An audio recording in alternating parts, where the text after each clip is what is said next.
சின்னையா வாங்க போலாம். வாங்க ஈஸ்வரி, சின்னையா வாங்க போலாம். ஒரு நிமிஷம் இரு. சின்னையா எதுவும் வேண்டாம், வாங்க நம்ம ஒரு வீட்டுக்கு நிமிஷம் போலாம். இருங்கறல.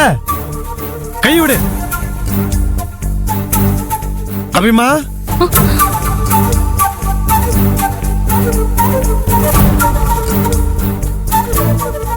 ஏன் அபிமா, உன் அக்கா சொல்றதெல்லாம் உண்மையா? நான் உன்னதான் கேக்குறேன், பதில் சொல்லு. உன் அக்கா சொல்றதெல்லாம் உண்மையா? நீ இவன் இவ்வளவு உனக்கு பண்ணதுக்கு அப்புறமே நீ இவனை விட்டு வரப்போறது இல்லல்ல?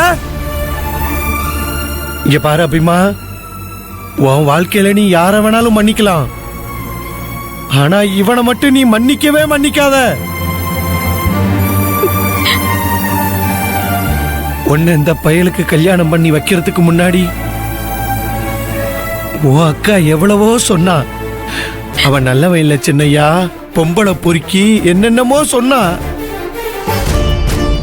ஆனா நான் உன் அக்கா பேச்ச கேட்கவே இல்லை.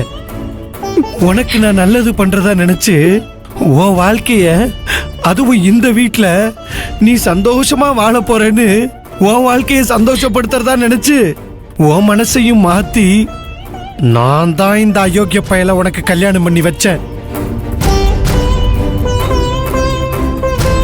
நான் சொன்ன அந்த ஒரு வார்த்தைக்காகத்தான்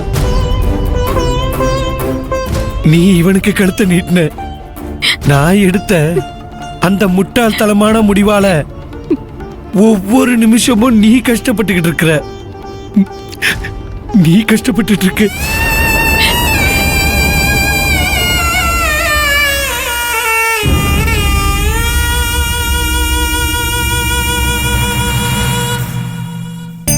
உனக்கு ஒண்ணு தெரியுமா?